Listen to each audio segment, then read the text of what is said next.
A book filled with secrets that shook the world from beginning to end. So much so, even the Vatican banned it. But was this mysterious text truly given to Enoch? That is, to the prophet Idris in Islam? Was it really revealed by Allah? According to what's written in the book, giants once existed.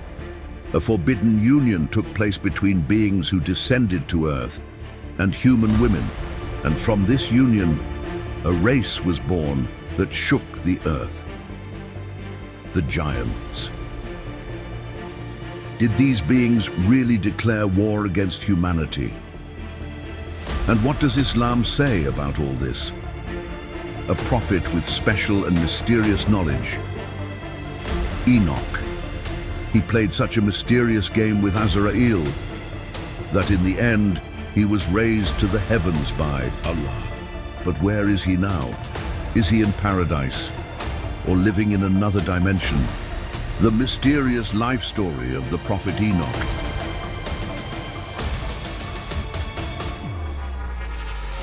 And when you hear what happened during his time, you'll realize that what has been called human history until now is nothing but a fairy tale. And now, we arrive at the biggest part. According to Islam, the heights of the prophets and their peoples from that time will shock you. We prepared this video after researching dozens of sources. To support us, please subscribe to the channel and like the video. With your support, we can reach even more people. Let's begin by saying this. We cannot completely ignore the original Book of Enoch. Even if it did exist, its rules do not apply to us today as Muslims. But this does not mean we should reject the whole book and call it man-made. Because if even one sentence in it came from, and we deny it, we could fall into sin without knowing. So we must stay away from dangerous ideas like that. Now let's look at what is written in the Book of Enoch and how Islamic sources talk about it. Islamic scholars say that Idris was given a 30-page revelation. So, how many pages are in the Book of Enoch today? These writings were not found as full books. They were found more like single pages or scrolls. There are 3 important discoveries. Each one carries signs from deep history to our time. The first and oldest full version was found in the Ethiopian language. A Scottish traveller named James Bruce found it during a 6-year trip to Ethiopia.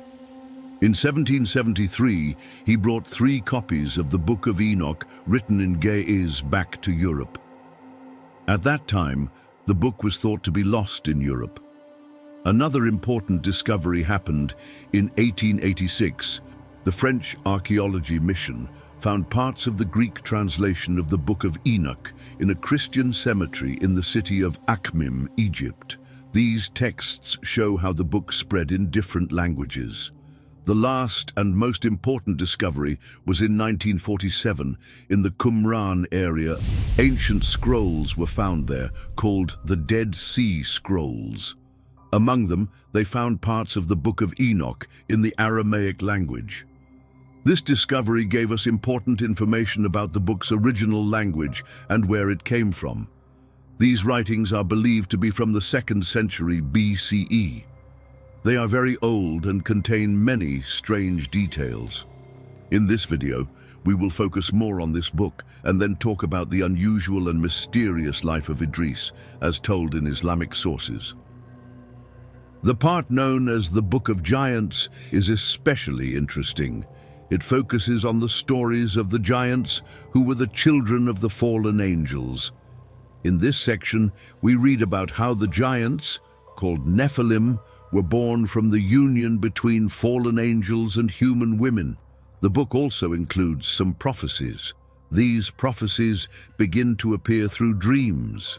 It contains the dreams seen by Enoch and the giants, along with their interpretations. Enoch had 2 very important dreams. The first one is the dream of the great flood. When Enoch was young, he saw a dream that the earth would be destroyed by a great flood. He told this dream to his grandfather Mahalalel. Then he prayed to Allah to protect a righteous generation on earth. Enoch's second dream explains the history of humanity using animals as symbols. This dream starts with Adam and continues until the time of the Messiah. It shows important events in human history through symbolic animal figures. There is also another apocryphal text, not written by Enoch, but believed to be from the same period.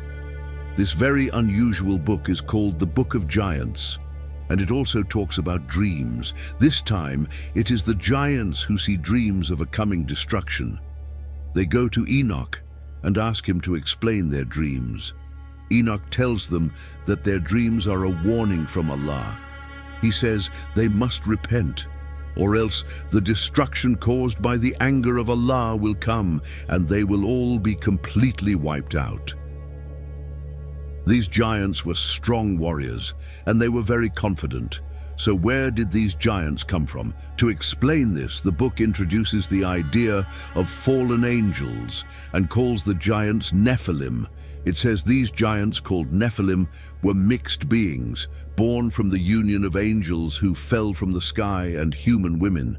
But when we look at this from the Islamic view, we can see that Jewish and Christian scholars made a big mistake in the way they explained the idea of fallen angels. They even describe Shaitan as a fallen angel, which is different from what Islam teaches. Islam, on the other hand, reminds the world about a third type of being that many have forgotten. They are the jinn. Shaitan is a jinn, not an angel.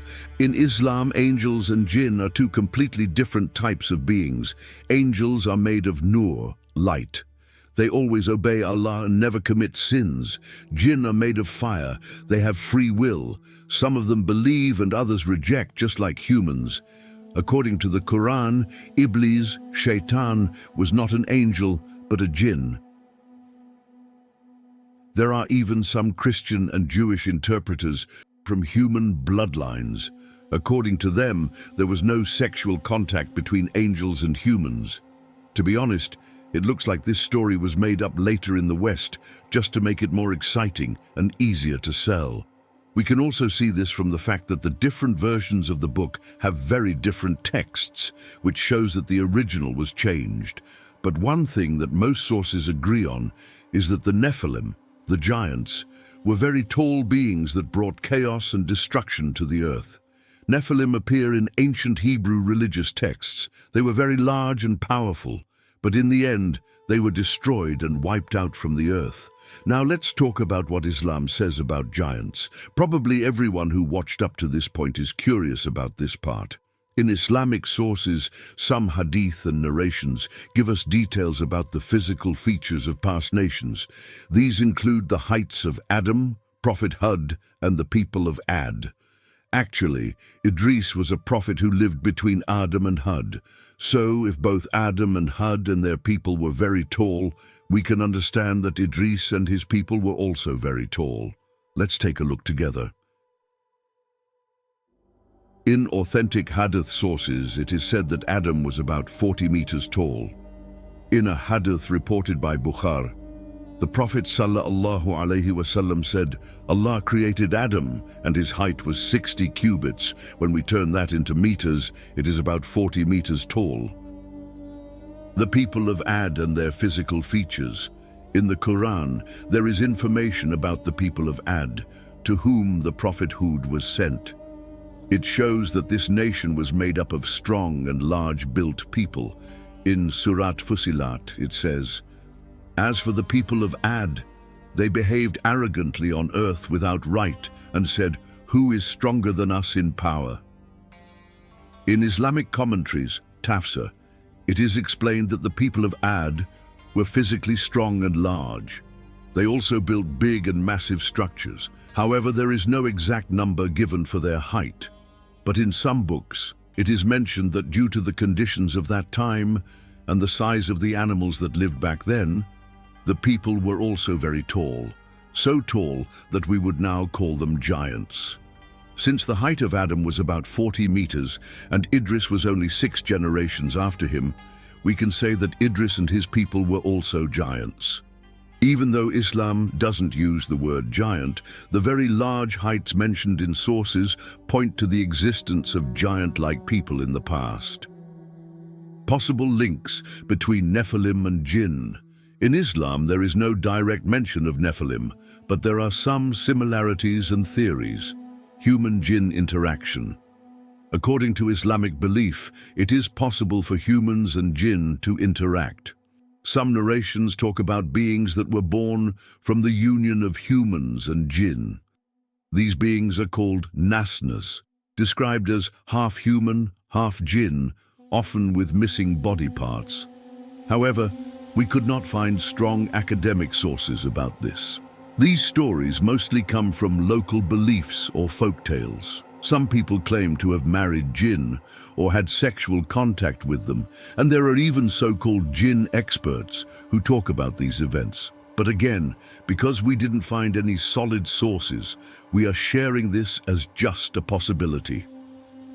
Shaitan-like beings. The destructive and chaotic nature of Nephilim is similar to the evil jinn described in Islam. According to Islam, Shaitan has billions of helpers. There are even authentic hadith that say every human has at least one personal Shaitan. So that secret-filled story in the book of Enoch, Harut and Marut. How does Islam explain this event? Yes, they were angels, and yes, they really did teach magic to people. But this was not rebellion. It was the opposite. They did this duty with the permission of Allah and by His command. At that time, shaitans and jinn were teaching magic to people, darkening their minds and hearts. So, Harut and Marut came to stop this dark magic. They brought knowledge. They showed people how to protect themselves. But in order to break a magic spell, you first need to understand how that spell is made, because the way to break it depends on the type of the magic. It's just like a doctor. They must first understand the illness and learn how the body works. That's why these angels explain the details of the magic. But every time they warn people, do not use this knowledge for bad purposes. But humanity, once again, chose the same old path. They did not listen to the warnings. Instead of breaking the magic, they used it for their own personal gain. And in the end, just like many nations before them, they were destroyed. So what kind of life did Prophet Idris, also known as Enoch, live? He was the first person after Adam to write with a pen. He thought deeply using sciences like mathematics and astronomy. He was also the first in human history to invent sewing and wore stitched clothes. In the Qur'an, Prophet Idris alayhi salam is praised. He is remembered as the one who taught people many skills. With his deep wisdom and strong devotion to Allah, he became one of the most important figures, not only of his own time, but in all of human history. The Qur'an mentions his name 2 times. It is said that Idris alayhi salam was born near Babylon. Even before becoming a prophet, he used to worship Allah. His father was also a man of great knowledge. He had learned from his own father and from the suhuf that were sent to Adam.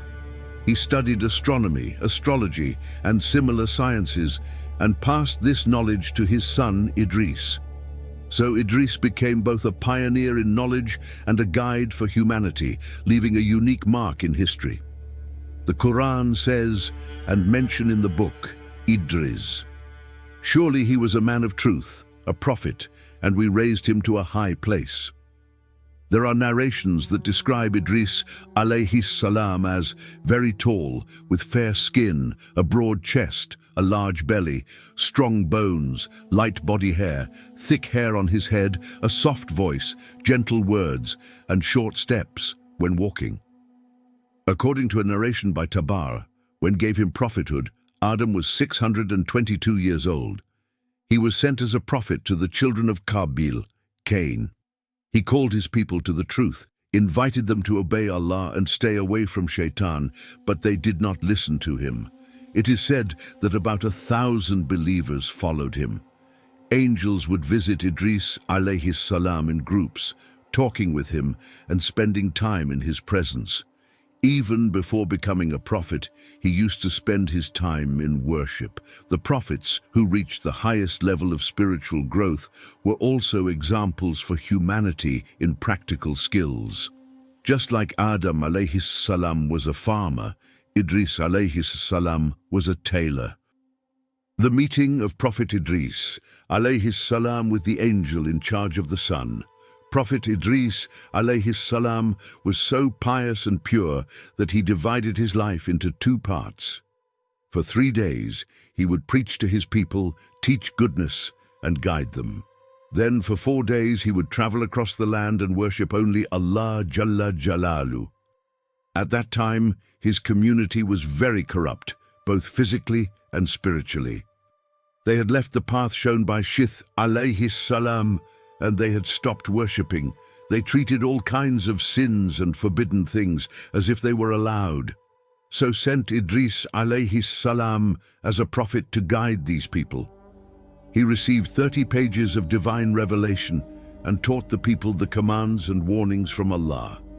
One day, after preaching for 3 days, he went out for 4 days of worship.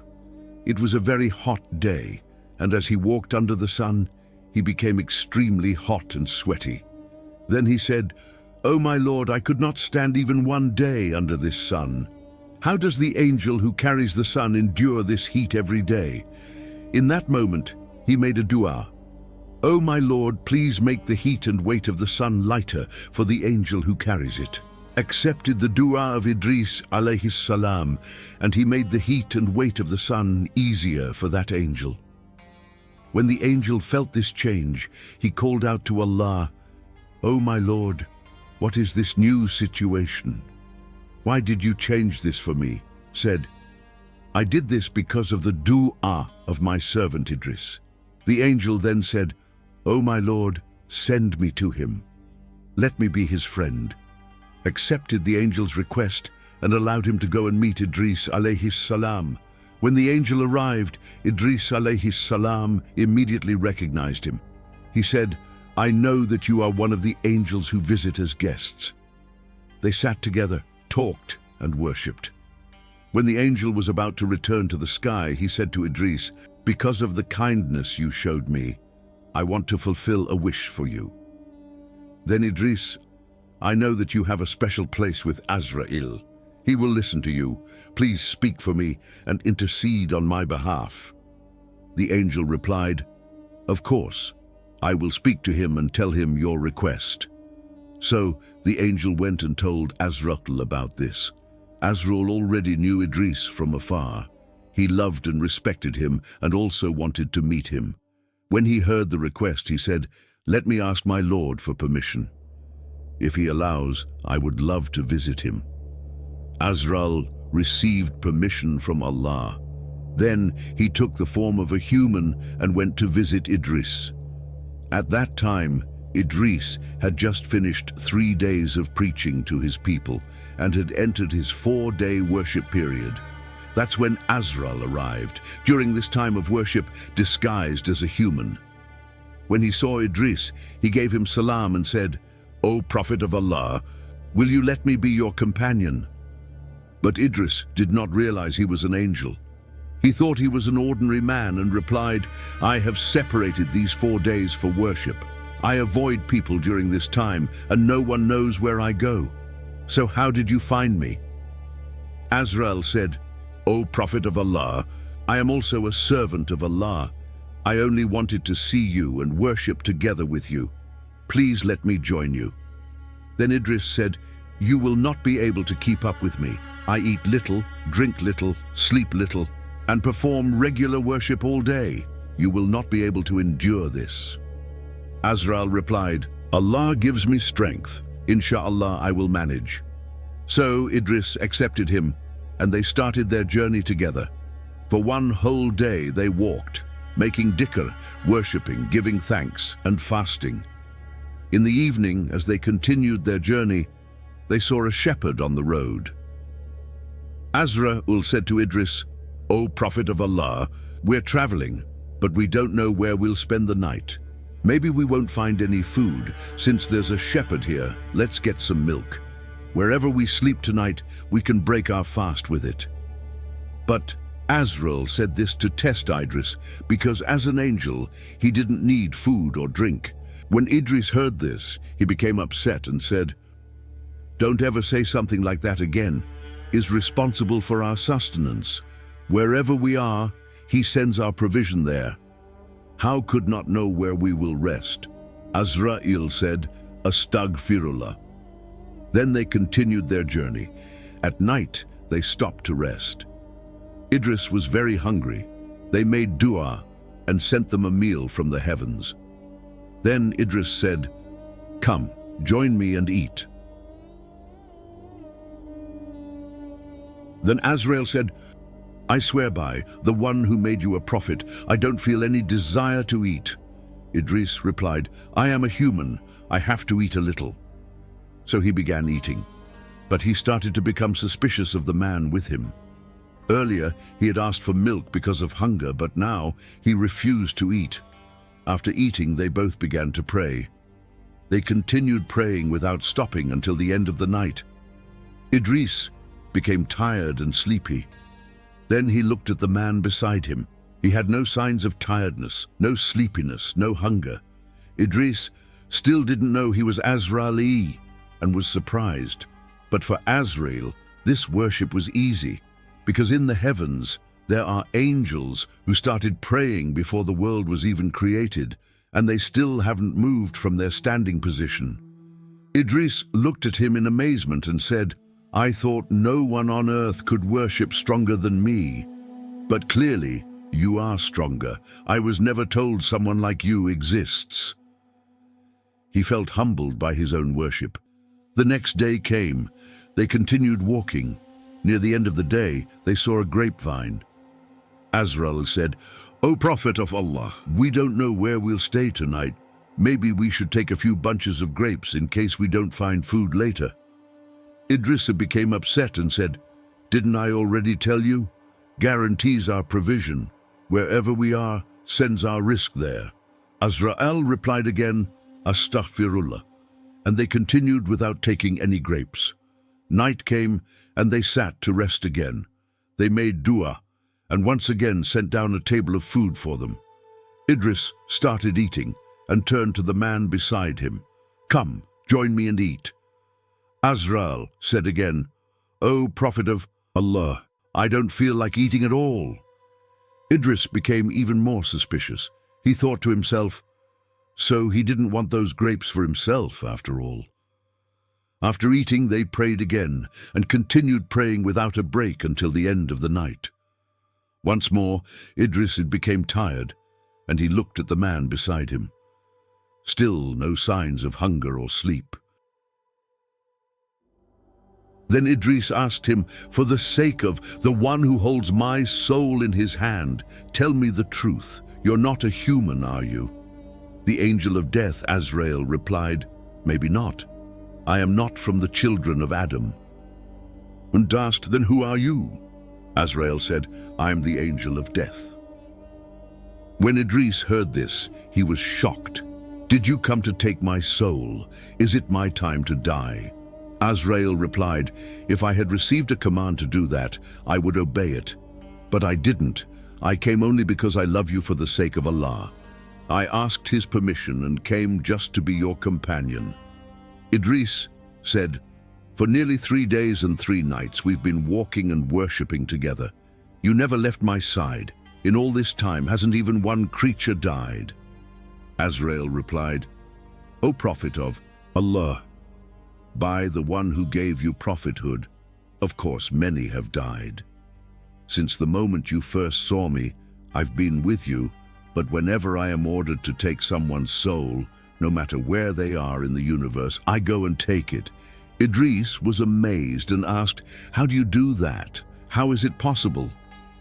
Azrael answered, "The entire world is in front of me, just like a table in front of a person.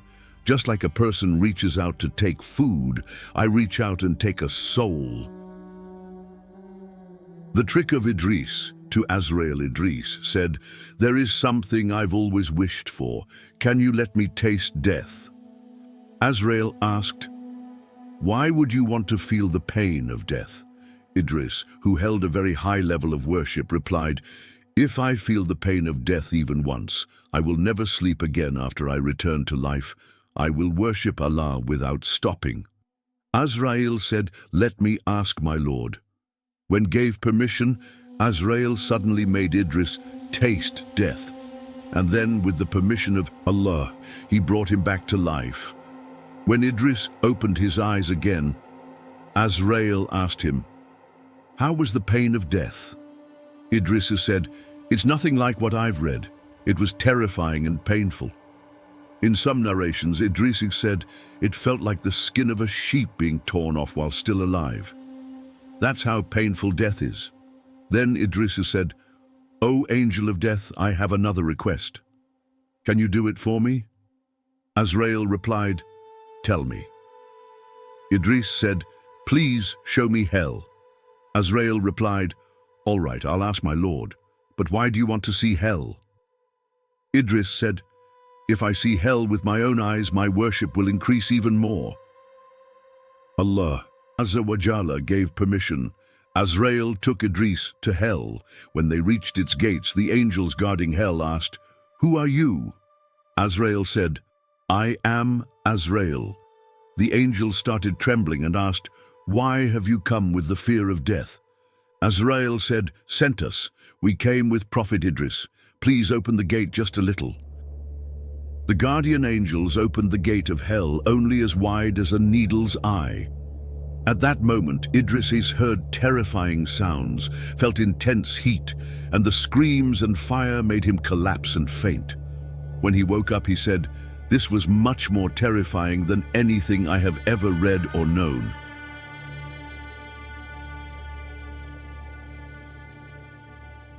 Then Idris said again, "O angel of death, I have one more request. Can you do it?" Azrael replied, "Go ahead." Idris had said, "This time, please show me paradise." Azrael said, "Let me ask my Lord for permission." Gave permission again. Azrael said, "O prophet of good news, you are one of the people of paradise. You are from the best group, the prophets. Very soon you will enter paradise anyway, so why now?" Idris said, "This is my request. I want to see paradise. If I see it, my desire and longing for it will grow even more, and I will worship even better." Since gave permission, Azrael brought him to the gates of paradise. There, they greeted the angel in charge of paradise, Ridwan, and the other angels guarding the doors. The angels asked, "Who are you?" Azrael replied, "I am the angel of death." The angels began to tremble in fear and said, "Have you received an order concerning us?" Azrael replied, "No, I have not. This is Prophet Idris. He only wants to see paradise. We received permission from Allah. Please open the gate." The angels opened the gate and Idris looked inside. He felt the cool breeze, smelled the beautiful scents, and saw the rivers flowing. Then he said, "Let's go inside and taste a fruit, drink some water. This will make my desire for paradise even stronger, and it will make me worship more." So he entered. He tasted the fruits and drank the water of paradise. Azrael then said, "All right, it's time to leave. Let's go back now. On the day of judgment, Allah will bring you into paradise with the other prophets. This much is enough for now." But Idris held onto the branch of a tree and said, "I'm not leaving. Even if you try, I will fight you." Azrael was surprised and said to, "Oh my Lord, I don't have the authority for this. He wants to resist me. What should I do?" Then Allah said, "Choose a judge among you and have a trial. Both of you should bring your proofs." Azrael asked Idris, "What proof will you give me?" Idris said, "I will bring proof from the verses of Qur'an." He continued, "The rule of Allah is, every soul shall taste death. I already tasted death, and the people of paradise will say, we will never die again. In this world there is only one death. I already had that. Is there any verse that says we'll make a person die twice?" Azrael answered, "No, there is not." Then Idris said, "And your Lord says, there is not one of you who will not pass by hell. I have passed by it too." And also said, "They will never be taken out from paradise. I have entered paradise now. Once someone enters, they don't come out again. That's the rule of Allah. So based on these proofs, I am not leaving." Azrael said, "O my Lord, what can I say now?" Replied, "My servant Idris has defeated you. By my glory and majesty, I knew about his death in my eternal knowledge. I made his death happen through the event with you, and I wrote in my destiny that he would enter paradise with you now. It is also written that he will never leave it. O angel of death, leave him there.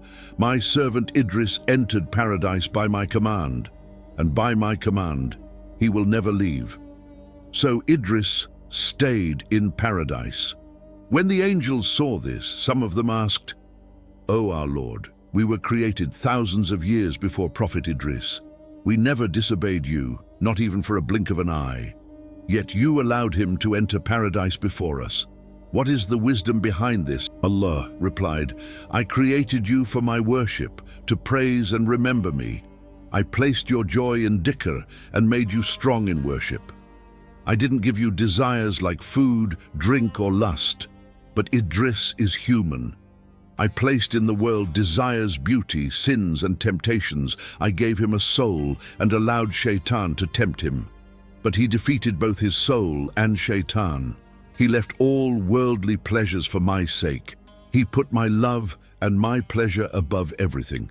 So if anyone among you wants to enter paradise early like Idris, let him go down to the world, face the tests of Shaitan and the soul. If he can worship me as much as Idris did and succeed in the test, I will also let him enter paradise early. But if he follows his soul and Shaitan instead, I will send him to hell." The angels then said, "O our Lord, we don't want reward or punishment. We are happy just as we are, pleasing you, our Lord."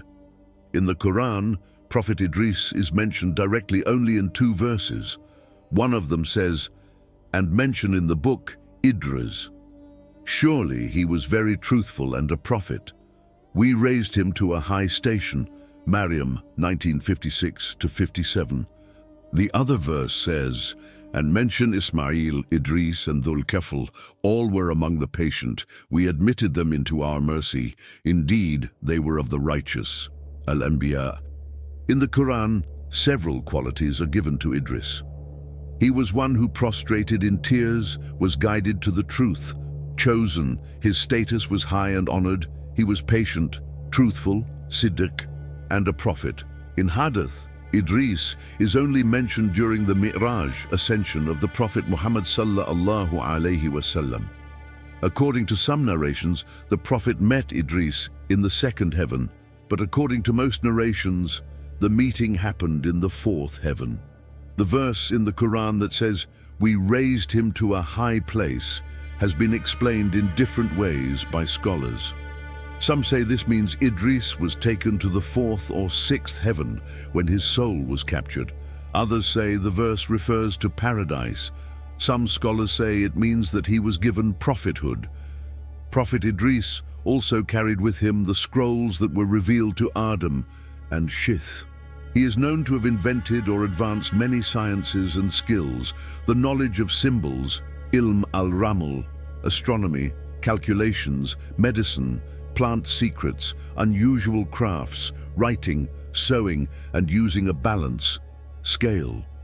His scriptures included knowledge about spiritual secrets, how to command over spiritual beings, ruhaniyat, and the properties of different creatures. He had many students. He improved farming and began making clothes from leather and fabric. It is narrated from Ibn Abbas that Prophet Idris was a tailor. Every time he moved his needle, he would say, "Subhanallah," and by the end of the day, there was no one on earth with deeds better than his. Because of his knowledge of the stars and calculations, the Greek philosophers called him Hermes, the wise. The spiritual rank of Prophet Idris. Some scholars say that Prophet Idris is still alive and in the heavens. His truthfulness and nearness to Allah are described in Surah Maryam, verse 56. The word Salihan, righteous ones, used in these verses about prophets is meant to show their high status and excellence. According to Rum, both Idris and Isa alayhumas salam were lifted into the heavens because of their intense devotion and spiritual struggle. They almost stopped eating and drinking. They became so pure, like the angels, that they were taken up to the skies. Their great patience, gratitude, and discipline purified their souls and made them gentle and light, just like the angels. This teaches us that even ordinary people can reach high spiritual levels through purifying their hearts and fighting their ego. The prophets, who reached the top in spiritual growth, were also examples in practical life. Just like Adam taught farming, Idris taught tailoring. He also improved writing during his time, and it became more advanced. The wise advice of Prophet Idris. He would often advise his people with wise and beautiful words. Some of his advice includes, "The wiser a person becomes, the more humble he should be. A smart person does not look at others' faults or shame them. If someone becomes wealthy, they should not become arrogant or lose their good character. A person who does not purify their soul has no real wisdom. Love for this world and love for the next life cannot be in the heart at the same time. When you make dua, your intention should be sincere. No one's thanks can ever fully match the blessings Allah gives. Pray and fast with a sincere heart. Never be jealous of others for what they have. These blessings are only temporary. Whoever is not happy with what Allah gave them will never feel rich." Prophet Idris was a noble messenger who became a guide in every era through his wise words, knowledge, and good character. He showed us that working hard in this life and being righteous for the next life are both ways to earn the pleasure of Allah. His life, full of knowledge, worship, and wisdom, continues to remind humanity of the power of truth, faith, and determination. The legacy of Idris is not just for the past, it is a shining light for today and for the future. We have reached the end of our video. Please support us by liking the video, writing your thoughts in the comments, and subscribing to the channel. This helps our work appear more in YouTube and gives us motivation to keep going. Let us end with the hadith. Whoever helps someone do good, it is as if they have done it themselves. May be pleased with all of you.